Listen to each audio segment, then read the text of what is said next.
The following is an encore presentation of stories from the Dooralong Transformation Centre. It's coming up to 10 Wednesday morning, Rima Central Coast. What does that mean? It means that we're talking to another one of our guests from Dooralong Transformation Centre, and this morning it's Matt. So very good morning to you, Matt. Good morning, Phil. How are you going? I'm going well. Yourself? I'm well, thank you. Good. Well. Thanks for having me on.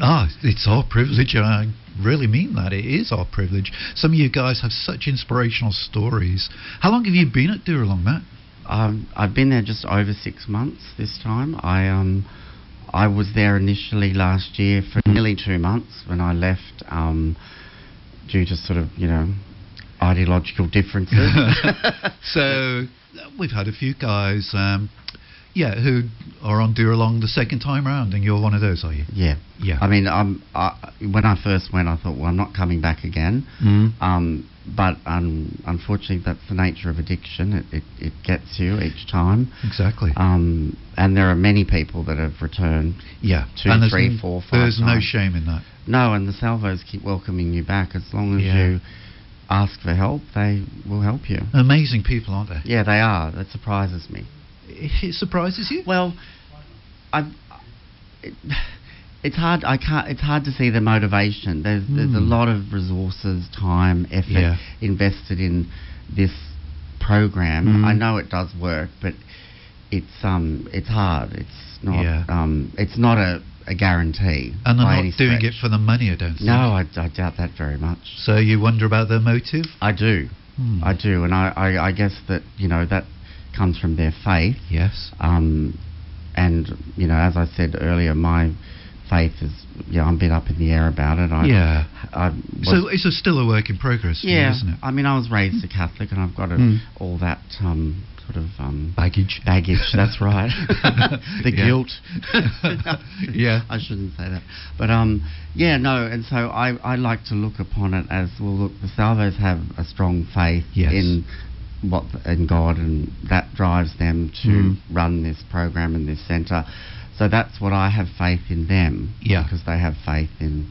But it sounds as if you're open to spirituality. Oh, I am, and that's all they ask of you. That, exactly. That if you're coming on into the program, that they're not forcing anything on you.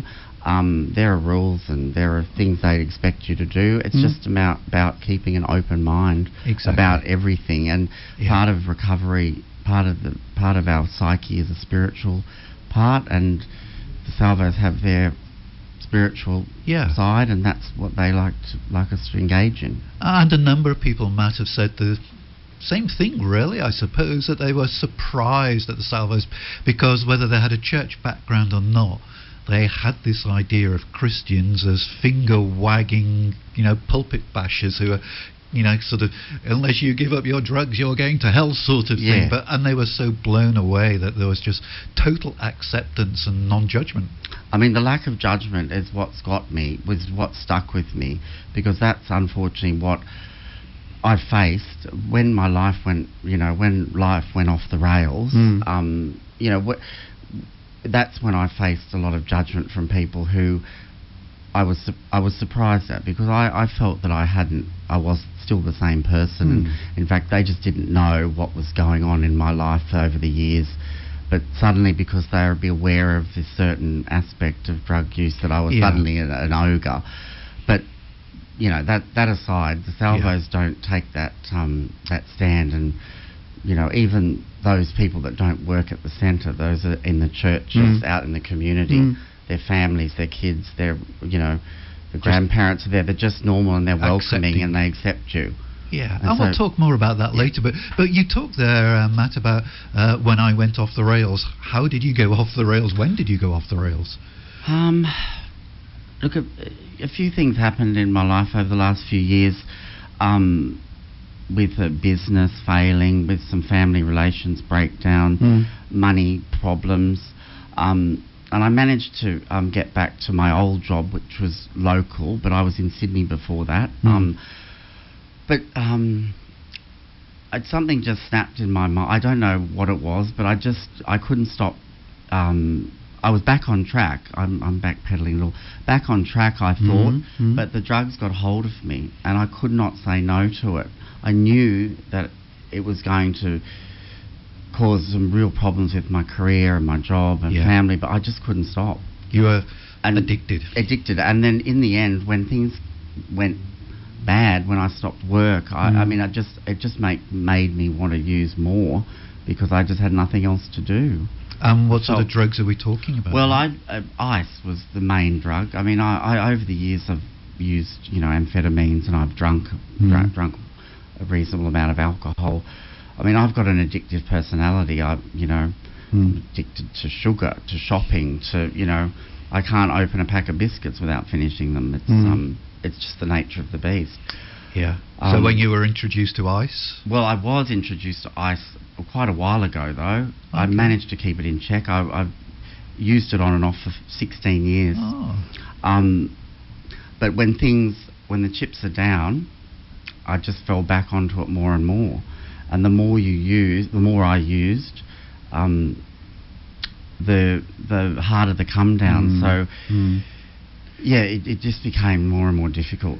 You said, though, when the chips are down, does this mean that you hit some sort of rocky patches in your life? Yeah, I did hit some rocky patches, Was it to blot it out or to cope, you turned to the drugs? I think it's to blot it out, yeah. I guess it's just, a habit. Initially, using these drugs was a way to connect with people, but because I had lots of insecurity issues and self-esteem issues and confidence issues. So when I first was introduced, say, to ecstasy, we're probably talking 30 years ago, I thought it was the best thing I've ever had, But who would have thought 30 years later I would be broke, destitute, homeless, unemployed, and nearly dead? And that's what happened. And that's what happened, unfortunately. Yeah. But the salvos have given me some hope. You get hope. You lose your hope. I lost my hope of going on, living, because of the ice. Yeah. So it was the ice for you, which was the... that was the thing I ended up using really mainly. And in the end, when I couldn't work, when I resigned from work, I basically tried to resign from work because I couldn't stop using. I was doing random drug testing. My professional body was aware of my drug use. And so I was trying. I had tried, but it got hold of me again. And family, friends, what was their reaction to this sort of sliding into hopelessness? Look, it's really difficult. I can understand how difficult it would be to have an addicted person around you, and how draining it would be, and especially when it's been a long-term thing. I haven't necessarily been off the rails for 30 years, but it takes its toll on the family, on your friends. And as I was saying earlier in the morning show, I isolated, because although I was looking to connect with people, I didn't want my family and friends to know exactly what I was up to. So that sounds as if you had a lot of shame around it. It's embarrassing. It's embarrassing. Yeah. But it's got a grip of you, and you're powerless over it. You are powerless, yeah. Yeah. I don't want people to see me, I mean, sometimes I've ended up in situations where I can't even, you can't believe the things that you end up doing or end up, you know. So, look, you had a good job. You were a professional, but you say it took away your job, it took away your finances, took away your home. What was the worst point for you, Matt? Do you know what? One of the worst points was that I actually was due to go back into another rehab facility, and I was in the detox at Wyong, and it fell through. And literally I was faced with walking out the door of that centre with my bags, with not $1 to my name, and just standing there on the street. And how many months or years previously had you been a successful professional with a house and all the trappings? Well, I guess I went to uni late. Probably finished when I was 26. So for 20 to 25 years I've been a professional and looking after myself and, paying my bills. Not to say I didn't have some help from my family. and then to be faced with being homeless. I mean, I still find it hard to believe, and in a sense, I'm still homeless now, but I've got, you know, the opportunity to rectify Yeah. the mistakes. And it sounds like the difference now is, okay, you may be homeless in that you're living in a Dooralong, but you've got hope now. I do have hope. I mean, I sometimes I lay in my little bed in the little log cabin and look around and think, oh, isn't this weird? But I'm so grateful that I'm there and not somewhere else or dead. Yeah. You said once or twice, Matt, I just get the feeling that you sometimes feel as if you're not worthy of being, of all that help and sort of assistance and people coming alongside you. You're still feeling as if you're not worth it. Maybe a little bit. Maybe, you know what, I think you've maybe hit one of the reasons why I got into the drugs so heavily is because it's not having a sense of not being, you know, good enough. Yeah. Not being, you know, worth it. Yeah. Yeah, that's right. Yeah, and I know you will talk about your Christian journey yet, but as Christians, we believe that, you know, God loves us all. And, you know, when he was here walking the earth, he actually went out of his way to come and sit alongside the prostitutes, to find the homeless, to find the fraudster tax officials. And, yeah, he made those people a special priority in his life. And he never judged them. And he never said, you don't deserve it. On the contrary, he said, children of God. Oh, yeah. Look, Matt, we're going to break for some music, and then we'll come back, and then we'll pick up your story of how on earth you found Dooralong, what's been happening for you at Dooralong, and what your hopes and dreams are for the future. Okay, thanks, Phil. And we're back. We're back on Rima 94.9, Rima Central Coast. We're talking to Matt this morning, and we discovered just before that music break how Matt has been sort of battling drug addiction, alcohol addiction for a number of years, but it was only when he hit some rocky times in his life, like we all do, I suppose. He turned to ice, and that was the beginning of his problems. You were saying, weren't you, Matt, before, that ice eventually robbed you of everything that you held dear in your life? It did. Everything. It took everything away. I mean, you know, we can talk about material possessions, and yes, that's hard, but it robs you of your, you know, humanity and your connection and relations with people and your soul. Yeah. I mean, it sounds a bit over the top, but I agree that it saps you of life. Sucks out of everything. And all the joy in life is gone. All the joy. Your hope? Yeah. No hope, you know? Yeah. So what would you say to, and look, and we don't want to preach to people, but what would you say to people who are sort of contemplating ice or have just started ice? I'd just say don't do it. And get help. Yeah. Yeah. Just stop. Yeah. Because it seems like fun at the beginning. Yeah. But in the end, and it doesn't matter how old you are, I know of some people that are fairly elderly that have started to use the drug. I know people very young. In the end, it will get you. And it starts off being your friend? Look, it's a different animal, shall we say, than it's very intense drug. Yeah. And, you know, I've used other amphetamines over the years. It's more, they're more manageable, you know. They're more, you know, you can work with it. Yeah. This one is a whole different kettle of fish. It will suck you dry. Yeah, it does. Yeah. Absolutely. Okay, so you told us just before that music break of how you've been to a detox in Wyong, and then you were sort of released, if that's the right word, discharged is a better word, isn't it? Yeah. You were discharged from that detox, and all you had was in a holdall. That was all. That was your life. Yeah. You were homeless? Yeah, pretty much. I mean, I actually, to be honest with you, I thought I'd walk out the front of the hospital and walk in front of a bus. It was that desperate. Because I just couldn't face the thought of it. I don't think look, I know unfortunately people have to live on the street and it's a terrible time. I just didn't think I could face it. Yeah. So you were contemplating suicide? Yeah. Yeah. Yeah. And as we always do whenever that subject comes up, and it it's a reality of life. We have to accept it. But we just remind our listeners to give Lifeline a ring. If anything we say has triggered them, give them a ring. They're there 24/7 on 13 11 14. Look, Matt, we're very glad that you didn't sort of pursue that thought that you had. When did Dooralong first come into your life?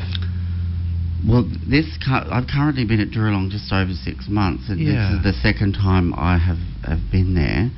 For some reason, and I'm hard pressed to remember, but Dooralong was the centre that I had decided I needed to go to, 2 years ago, since I stopped work, basically. So you knew of it? You'd heard of it? Yeah, I'd heard of it. There's not a lot of information online. There isn't. It's sort of, I think it was a bit word of mouth, and then as it happened, I had a lady I worked with, a colleague, whose son had attended Dooralong, and I got chatting to her at our local coffee shop, and she was encouraging me to go.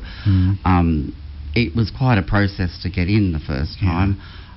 Took months, to be honest. Is that right? Yeah. Yeah. And it's just not that easy. I had some friends and family who, obviously wanted me to go to rehab, but they don't have an idea of how difficult it is to get into a program. Because you have to go to detox first? You've got to go to detox, but you've really just got to get on the list. You've got to do a phone interview. You've got to book into detox. You've got to wait for a bed to come up. Yeah. So things have to align a little bit. Right. And you're often waiting to go in. So you're on the waiting list, and the day is getting nearer.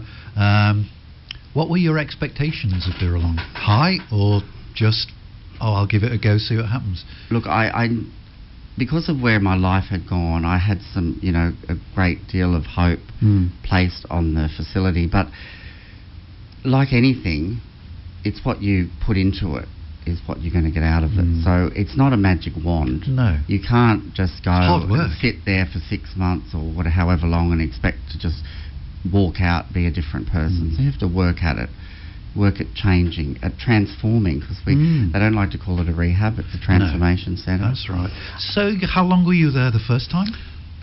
Nearly 7 weeks, and I struggled really badly with being there. And the way it worked was I was really keen to go to Dooralong, and once I got there, I just got caught up in what other people were doing, and I saw people taking advantage of the freedoms. I saw people doing the wrong thing, and I felt that I was there with, good motives. So I was a bit holier than thou. I was a little bit up on my pedestal about, I'm here to get recovery, but I didn't engage properly in the program.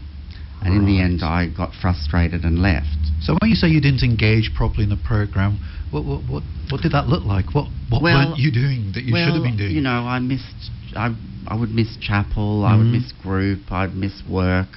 I just felt I needed time to rest, and I didn't like to follow I didn't like to queue up for medications. I just wasn't really someone who liked to be told what to do every moment of the day.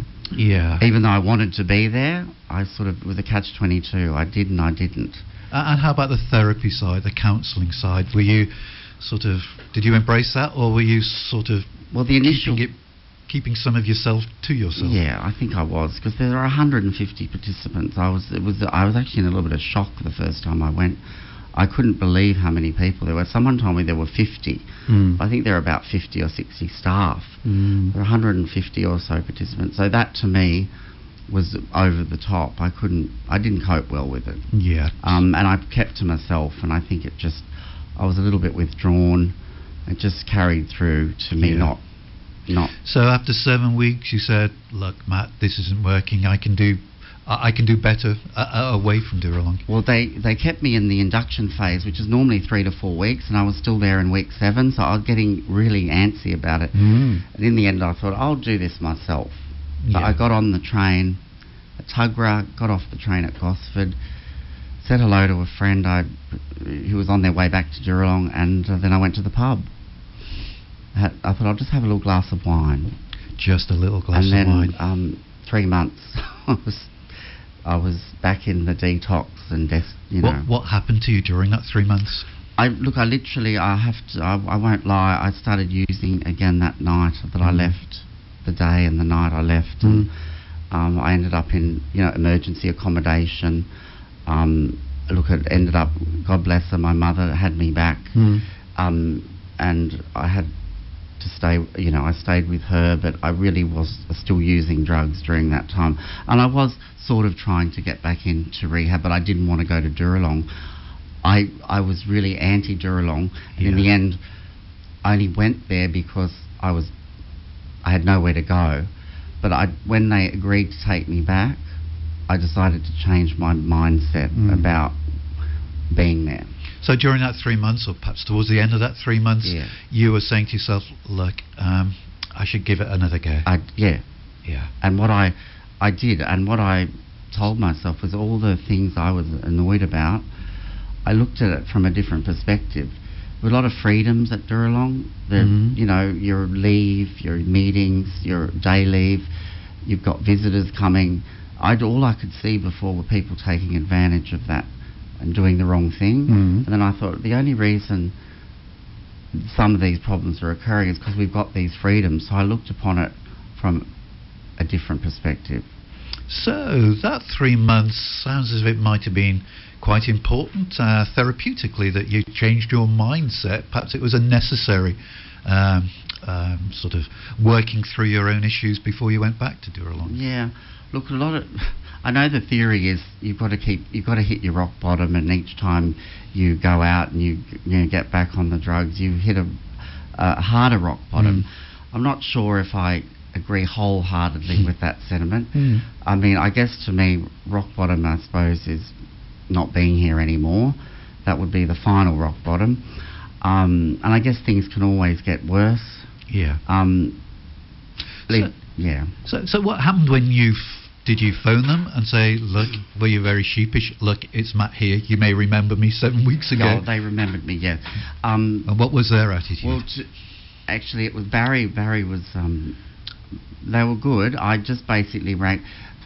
Believe it or not, they called me a couple of days before. They called the detox facility offering a bed. They had a bed come up, and I said no.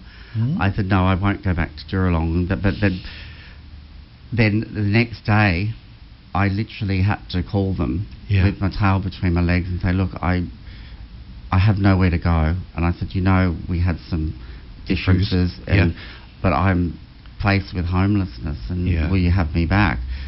I was on a contract. The previous manager, Craig, had taken me to task about attending church and chapel, and I was on a contract to make sure, and I said, that's fine, no problem. And Barry read me the email, and I thought, oh, was I that bad? And when I talked to Craig when I got back, I didn't realise how bad my attitude was when I was first there. Would have been hard, I think, for a proud man like you to ring up and admit that you needed the help that you had previously spurned.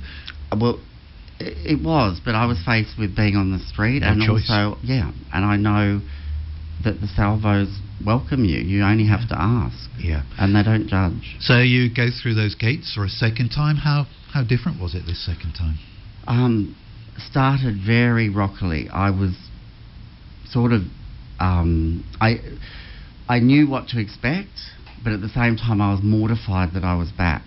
So the first week was a nightmare, but I pulled it together, and I got really into the program, and I progressed, and things changed. And I think I didn't see it, but people told me I just had a different, aura. I had a different attitude. Yeah. So you sound as if you're much more positive about it now. Yeah, definitely. And you engaged in all the therapies there. We know that you really loved art therapy. Oh, I was talking about that. Yeah. I'm no Picasso, let me tell you, but I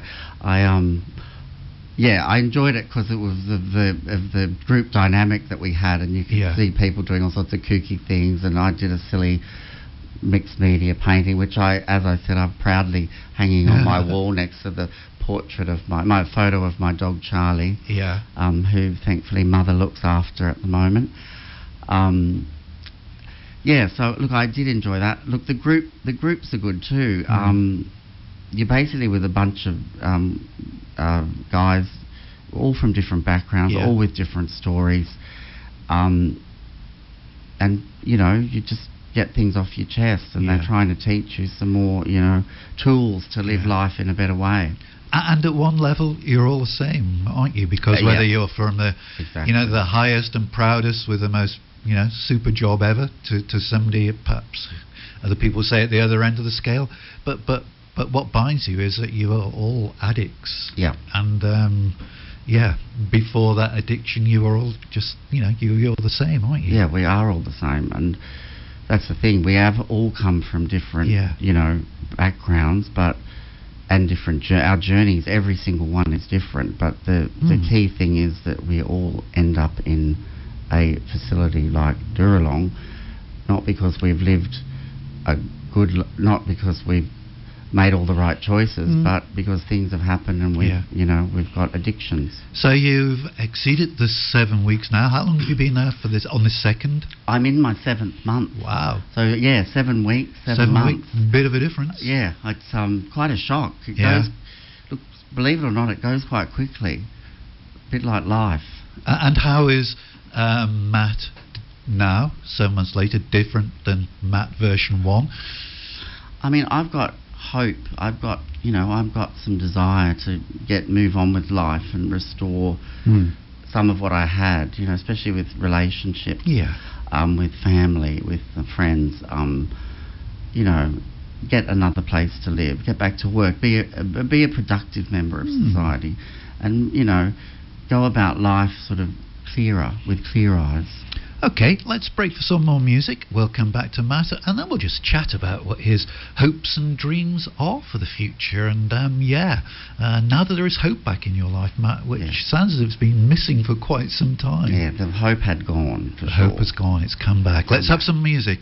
We're back talking to Matt on 94.9 Rima Central Coast. Before the music break, Matt was telling us about his visits, in the plural, to Dooralong. He went there once, but that was only for 7 weeks. He left. He had some very serious thinking to do and adjusted his mindset, went back, and has now been there for 7 months. That's right, isn't it, Matt? Well, I'm in my 7th month. You're in your 7th month. Yes, Yeah, that's right.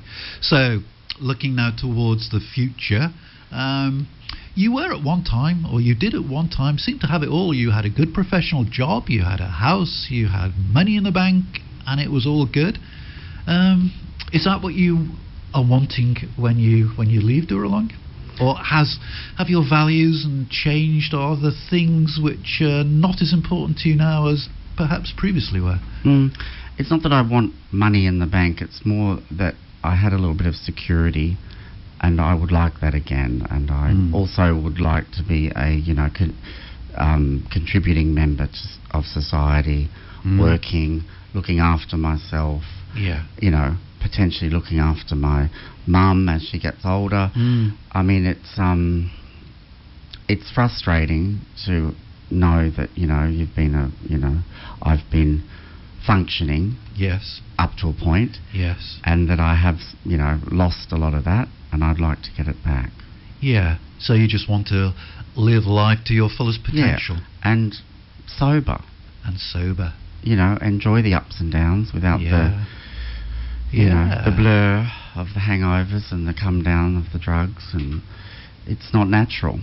It's that's interesting you say that it's just like to see life's ups and downs, and not through a haze of drugs or alcohol. So when you wake up of a morning now, there'll be no hangover, there'll be no drug haze. Have you noticed, because you're in Dooralong, have you noticed how beautiful it can be? I love it. I actually have always liked, although people would argue that I haven't ever been up for the mornings, but I do enjoy the new day, and Dooralong is gorgeous in that regard. Yeah. The animals are out and about too, and I love that. The wallabies are there of a morning, the ducks, the horses. It's like you're seeing them like a child again for the first time. That's right. Without worrying about where you're going to get the money for the next drug fix. No. Yeah.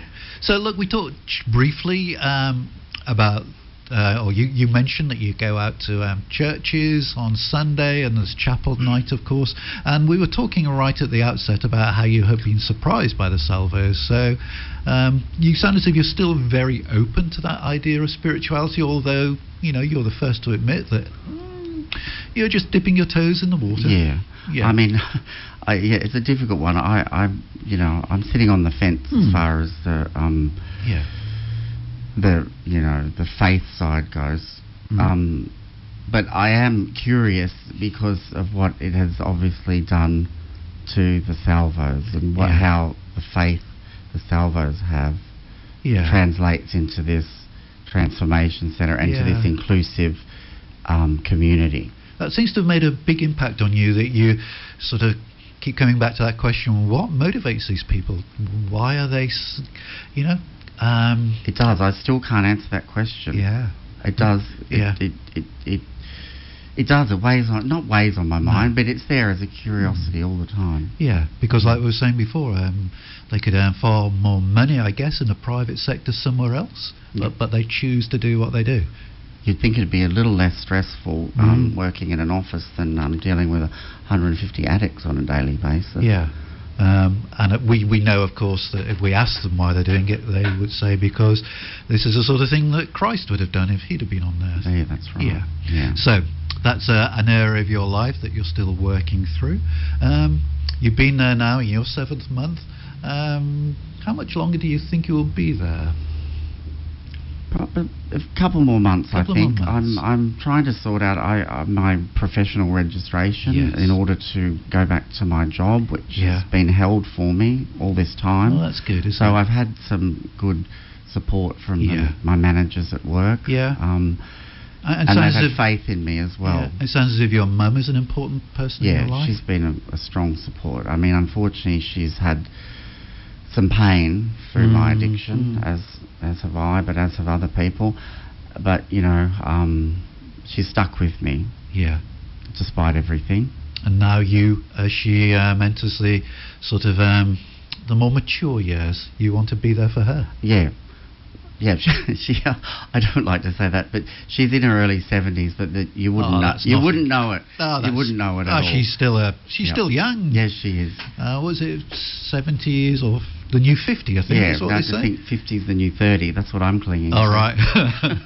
Okay, Matt. It's been a delight to talk to you and to learn about your journey and your stay at Dooralong, and we just pray that God, who's obviously had his hand upon the direction of your life, taking you to Dooralong and then taking you again to Dooralong, we just pray that God will continue to have his hand upon your direction as you now start thinking about what the future might hold, and as you say, your professional career, your relationships with your mum, and what happens when you leave Dooralong. We pray that God will that his will be done in your life. Thank you, Phil. I appreciate it. You've been listening to an encore presentation of the Dooralong stories, which can be heard live every Wednesday at 10 a.m. and repeated 8 p.m. Sunday and 1 a.m. Wednesday, right here on 94.9 rema.cc.